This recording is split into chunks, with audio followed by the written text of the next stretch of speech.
We ready, Matt? We're good? Good evening. Welcome to the November 4th Clifton Park Town Board meeting. Please rise and join me in the pledge of allegiance. I pledge allegiance to the flag of the United States of America and to the republic for which it stands, one nation, under God, indivisible, with liberty and justice for all.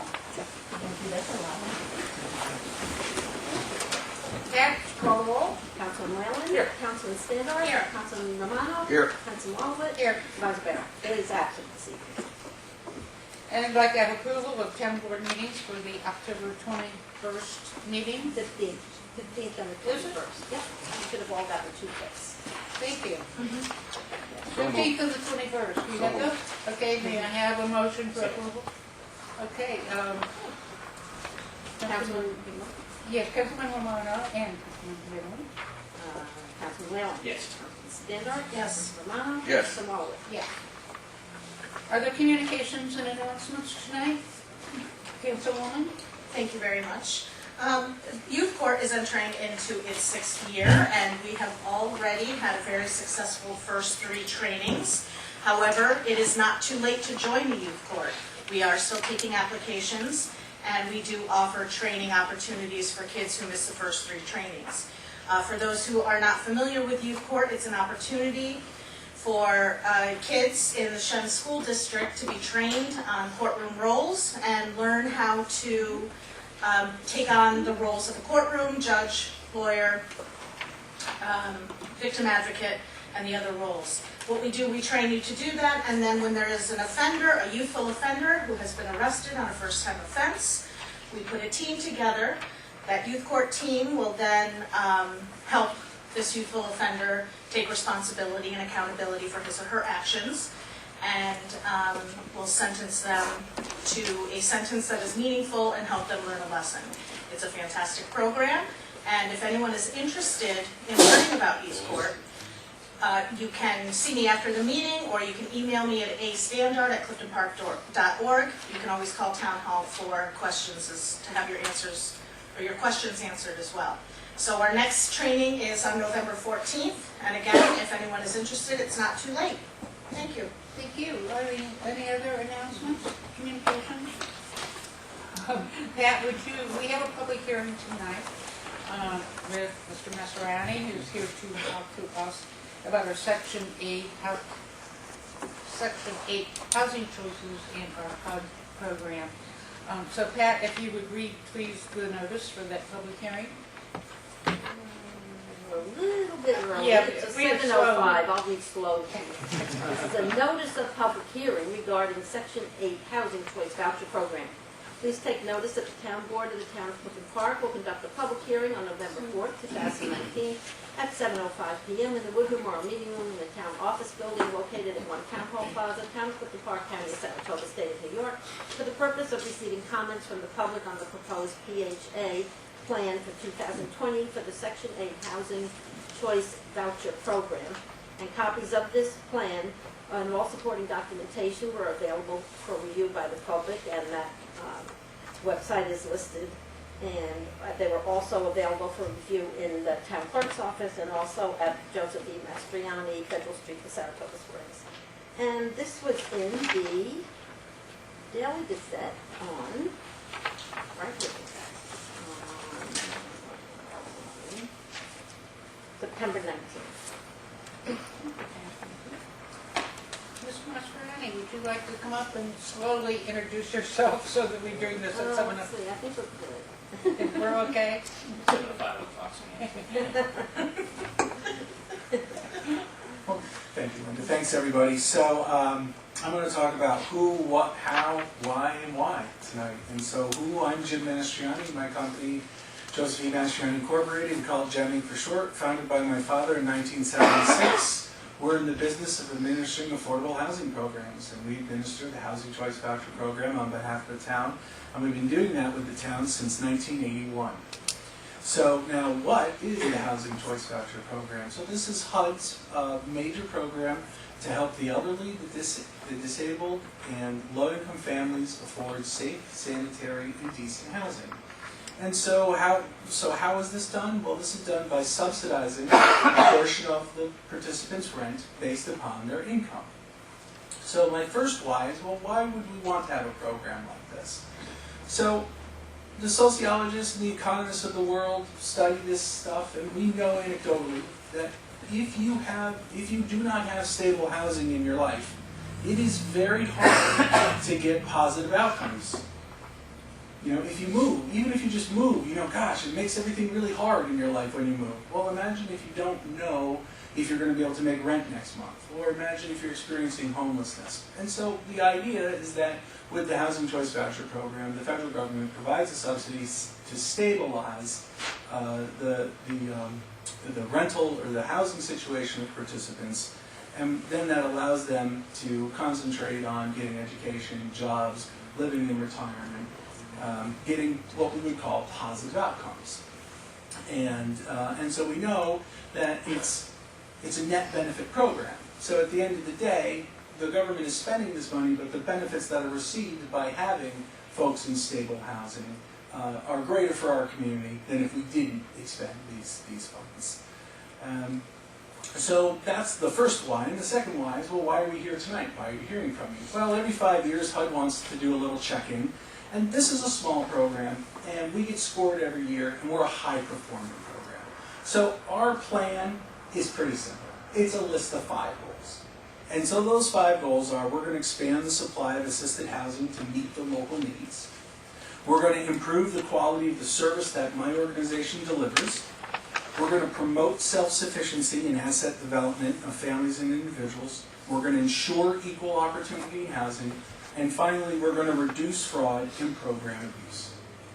And so that's our 5-year plan in a nutshell. It gives an opportunity for the public to make any comments if they wish. And then just a couple of numbers. So like I said, we've been working with you since 1981. Within the program itself, we have funding for 50 families, and right now 49 families are participating. 40 of those families, representing 82% of that population, are either elderly or disabled. What's interesting about this program is the town of Clifton Park is in a very enviable situation in that it has a wonderful school district and a fair amount of very nice rental housing. So we have had 24 families that have chosen to move out of other communities and move into the town of Clifton Park to be able to access the services and the school district here. So this is really the fundamental goal of the Housing Choice Voucher Program, to enable people to have a choice in their housing so they can move into better opportunities and have positive outcomes in their life. And so on average, the gross monthly income of a family that participates, now like I said, you have to be income qualified for this program. So it's for the elderly, disabled, and low-income families. And so the average gross monthly income is a little more than $1,200 a month. And the average subsidy is $556. So that's everything in a nutshell. I mean, I could go on forever, but with the time change, it feels like it's midnight already. Yeah, I know, we're all adjusting to that. Does anyone have any questions for Mr. Mastroianni? Yeah, Jim, what's the average length of time that families stay in the program? I know you mentioned in years past there's an extended waiting list. Yes, to participate. So I'm wondering, how long do people typically stay, in the program, or before they either find an opportunity elsewhere, Sure. or go someplace else? So because this program is primarily elderly and disabled participants on the program, the amount of time is long. And so the amount of families the average length of time that a family utilizes this program is 10 years. And our waiting list is going on 7 years. Yeah. And this is the longest. So we run these programs in about 28 different individual programs in 9 counties. We help 3,000 families. This is the longest waiting list I have. And I think it's the longest waiting list I have because we started working with it in 1981. At that time, we would have done an analysis of demand for the program. The town of Clifton Park was a very different community in 1981. Then there hasn't been any new funding since, I think, the second Clinton administration. So we get cost of living improvements each year, but to go out and say, oh, we want to add 50 units to a program, we haven't seen that. That funding hasn't been available.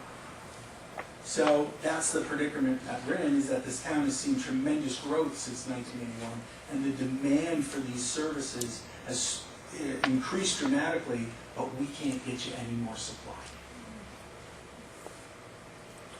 Anyone else? I have one quick one. I saw several months ago the legislature was considering more demands on the government contractors to accept third-party payments. Has that happened, and what effect would that have on the program? Yep, so that law was signed, in New York. It's a New York State law. And so one of the components of that law was that you can't discriminate based upon the source of income. Whereas in the past, you could say, well, we're not accepting the Housing Choice Voucher program, just simply on the merits that it is a subsidy program. Yes. And in New York State, you may not do that anymore. So that is good for our participants because it offers more choice in housing. We have not seen a lot of that in this program, that barrier. So very good that the state has done this because I think it helps our participants, but it's not anything that would have a dramatic effect on this group. Okay, thank you. Anyone else? Anyone from the audience have a question for Mr. Mastriani on this topic? Yes, sir. Hi. You have to come up, sure. please, and if you would keep your questions and comments to 5 minutes. Oh, sure. Time change since I used to go out to. So, my name is Matthew Weber, reside at 2 Legends Way, and I thank you guys for allowing me the opportunity to speak tonight. Just a couple questions. You spoke of the first tenant you mentioned there in your 5-year plan was expanding the supply. So, what you mentioned there's 50 families now. How is what's in the plan for the expansion of the supply? What are you guys planning? How do you? Sure. I mean, this is simply saying that by offering a subsidy, we're expanding the supply of affordable housing because there's more housing that is affordable to the participants. Okay. So it's not necessarily the supply of structures or buildings, No, but no. it's the supply of the funding. Yes, yes. Okay. Are there any, I know you spoke of the benefits, some maybe intangible per se, but I'm curious as far as, are there any benefits, like explicit financial benefits in the form of rebates or anything like that that the town would receive or its residents and taxpayers with the program? No. But there is a portion. But there is a portion of the program. So one intangible benefit is that we are all of the units that participate in the program have to go through a housing quality standards inspection, and so because we do these inspections, it helps keep the more modest housing in the community at a higher quality level because we're doing an inspection before someone can participate in every year annually. And Okay. so that is, I see that as a benefit to the community. And then there aren't any rebates, but this is 100% federally funded. And so there are significant federal dollars that are flowing into the community that wouldn't otherwise be. Okay.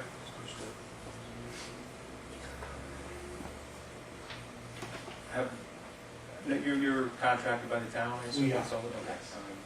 So are there any impacts that you see to the educational system here or our schools? And if so, I'm curious how they're considered and or mitigated. And beyond the scope of work that we do. Okay. As far as what's eligible, is it, traditionally, multi-unit type larger structures, or like say would duplex rentals or single-family homes that are being rented out, would those types of things qualify? All of the above you just mentioned. All of them. Okay. I think that's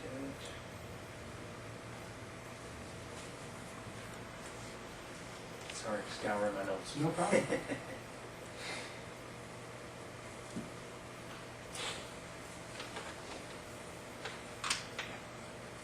So there's no currently specific plans in place as part of this plan? Just, I know, just kind of piggybacking off the first question, but there's no specific plans that you're aware of for specific development in the town that lends itself to this program? They're essentially independent, but they just happen to overlap at times? So, you know, this is a program that allows individuals to go out into the private market. And so what the private market may be developing is beyond the scope of work that we do. Okay. Okay. Thank you. Okay, Appreciate thank you answering my questions as well. Thank you to the board for Thank you. giving me the opportunity and for your service as well. Thank you. Is there anyone else who would like to comment or have questions on this issue?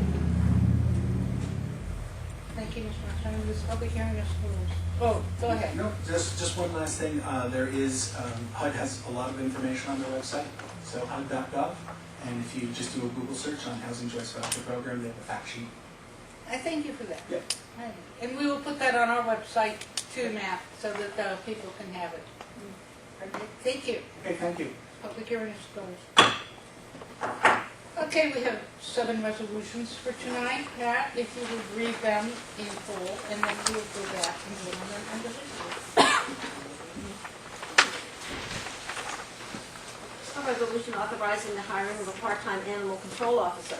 Whereas an opening exists for an additional part-time animal control officer position to ensure adequate coverage of shifts on weekdays, weekends, and holidays. And whereas Willie Coscarell, Director of Safety and Security, has recommended that David Drozinski of Wineberry Lane, Boston Spa, be hired to fill the position. Now therefore be resolved that authorization is hereby given to hire David Drozinski as a part-time animal control officer at a grade 3, step 1, $18.57 per hour to the town of Clifton Park for civil service certification effective immediately.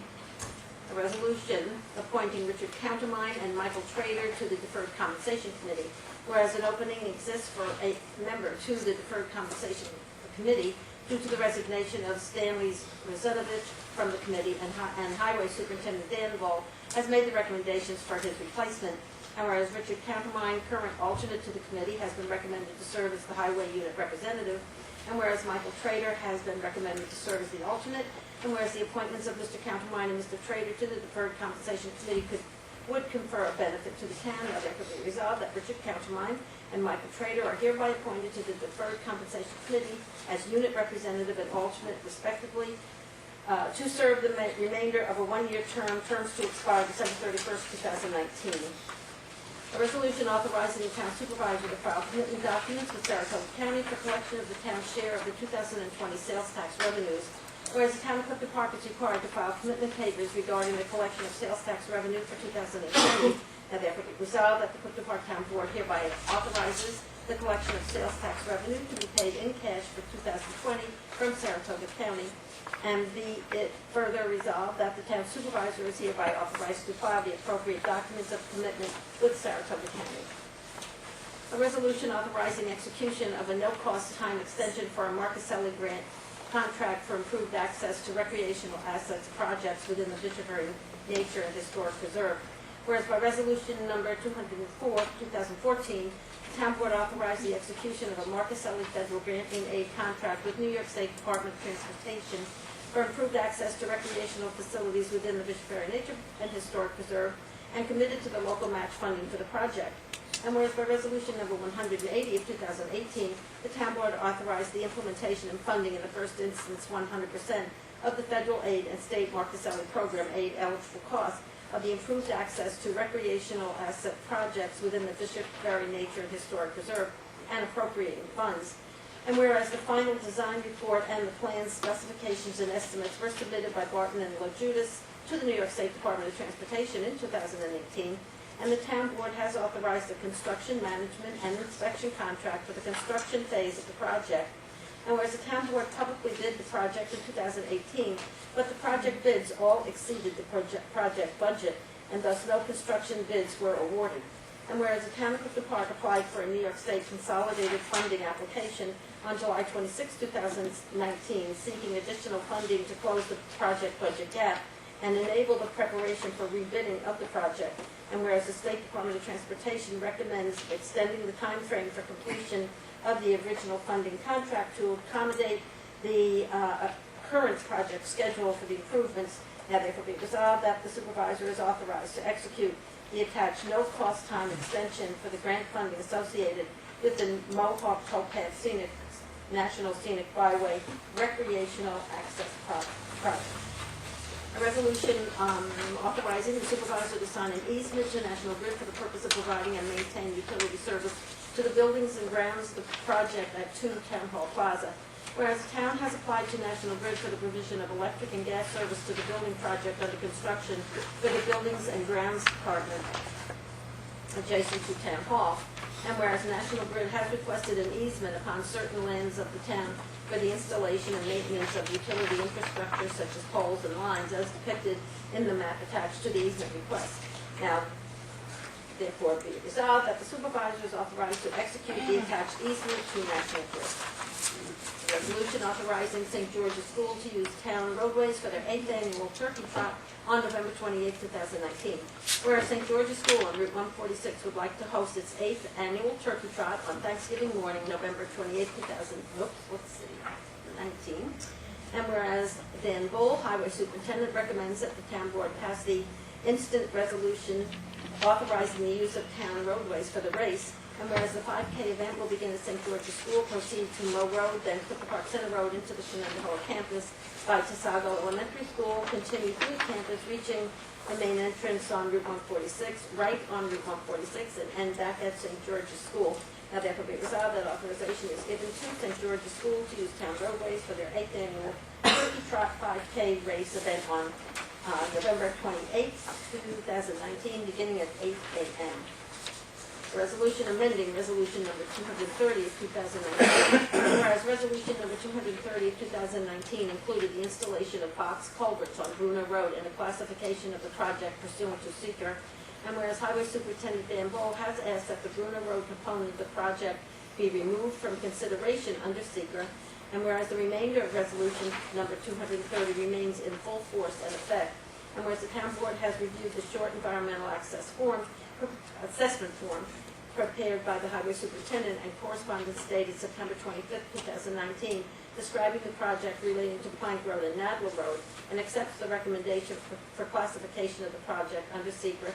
Now therefore be resolved that the project to install box culverts in the area of Nadler Road and Plank Roads for the improvement of stormwater drainage systems to mitigate the flooding of town roads constitutes a Type 2 action, and as it constitutes the replacement, rehabilitation, or reconstruction of equipment in kind on the same site, and no further action under Secret Act and regulating is required, and be it further resolved that the classification of that portion of the project associated with Bruno Road is repealed.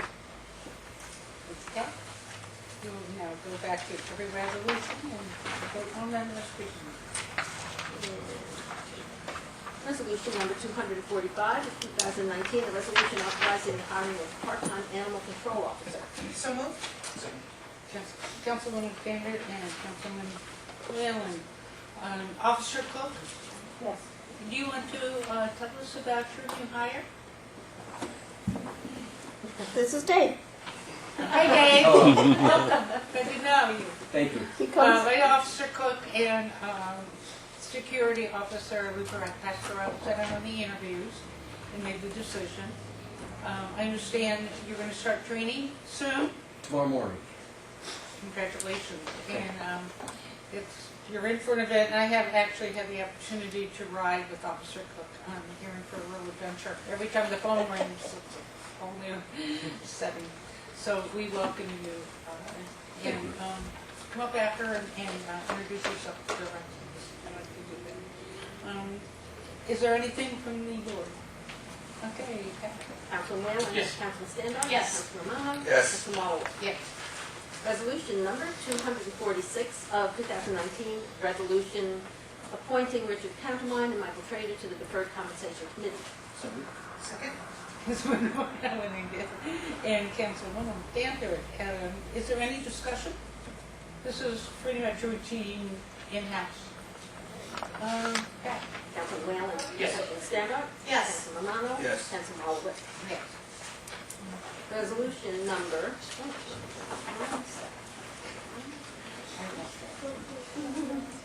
resolution number 247 of 2019, resolution authorizing the town supervisor to file commitment documents with Saratoga County for collection of the town's share of the 2020 sales tax revenue. So moved. Second? Councilman Romano and Councilwoman Danforth. Discussion. Mark, would you like to explain this?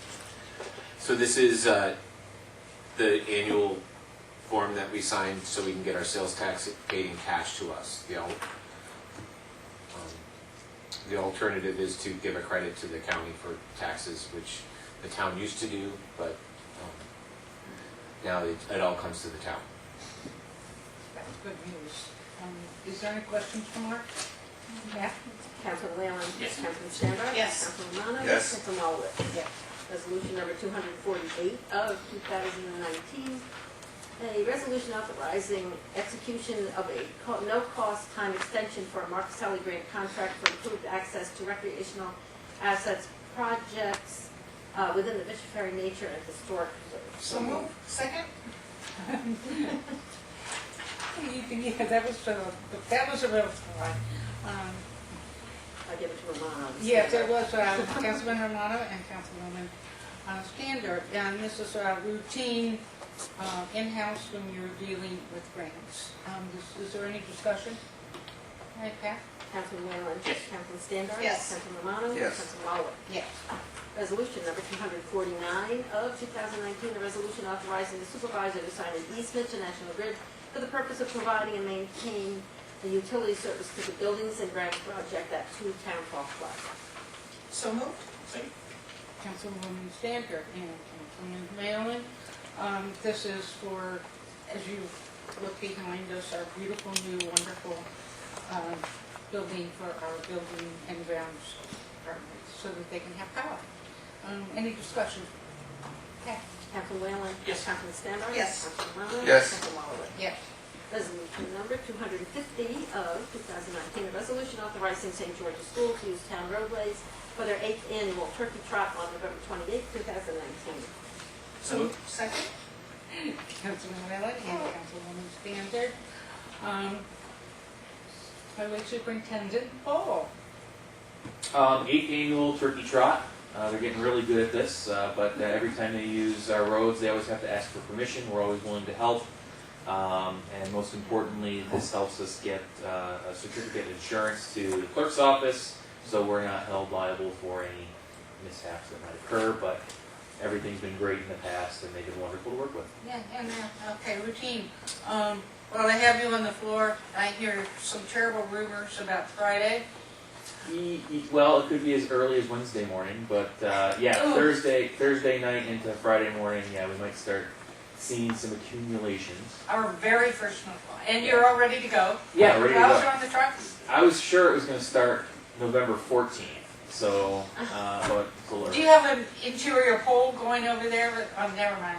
Never know. Okay, is there any discussion on this resolution? Okay, Pat? Councilman Whalen? Yes. Councilman Standar? Yes. Councilman Romano? Yes. Councilman Marlowe? Yes. Resolution number 251 of 2019, a resolution amending resolution number 230 of 2019.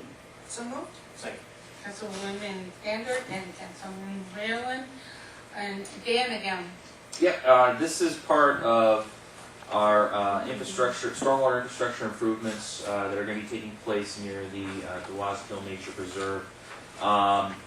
As these often happen, as we're sending out plans to get looked at, and through DEC, Army Corps, other state departments step in and want to give their 2 cents. One of the state departments was historical preservation. They had a question on a location. which would have expanded the necessary work for that one location on Bruno Road, well outside of the funds that were approved by the town board earlier this year in terms of the money that we're going to be spending to get these permits in place. So we're going to be moving ahead with the other two permits and get them set for Nadler and Plank Road, get those set for going out to bid in the spring. So we want to keep moving forward, and whenever something stops us, we're going to find a way to get it done. So Bruno, right now we're gonna wait for another time next year, but we want to keep moving forward with the worst situation, which is Plank and Nadler Road. Thank you, Dan. Are there any questions for Dan? I just have one. Dan, as I'm looking at this, so SHPO is looking for an archaeological study?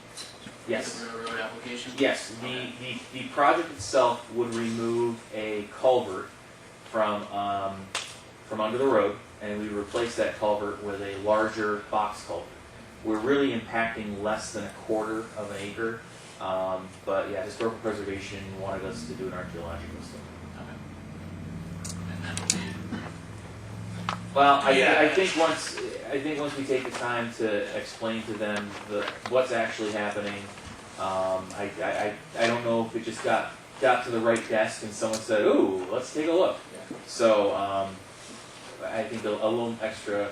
If you can't convince them to see it as the way we see it, as a simple culvert replacement. We're not digging up wetlands. We're Yeah. not digging up historical location. It just might take a little extra time. Yeah, I've got some experience on the SHPO in a prior life. So, yeah. I feel your pain. Are there any other questions for Dan? All right, go ahead. Councilman Whalen? Yes. Councilman Standard? Yes. Councilman Morano? Yes. Councilman Wallace? Yes. Is there anything else to speak to the board? If not, we will go to public privilege. If you have a comment, questions for the board, I ask you to come forward to the podium. Please give your name and address and keep your comments to 5 minutes or less. Is there any takers tonight? Students? Is anybody out there on your phone watching the Shen score? It's 0-0 tied at the half. Yeah, we'll still suck, what? It's 0-0 at the half. I was expecting it from one of the students rather than one of the staff. Whatever. At the half? At the half. Wow, good game. Okay, thank you. If there's nothing else, I would like to have a motion to adjourn. So, Oh, well, second. You second. I'll Okay. second. Councilman Actually, I think it might have been honest too. Councilman Whalen? Yes. Councilman Standard? Yes. Councilman Romano? Yes. Councilman Wallace? Thank you all for coming tonight. And you're home in time for the Giants game and to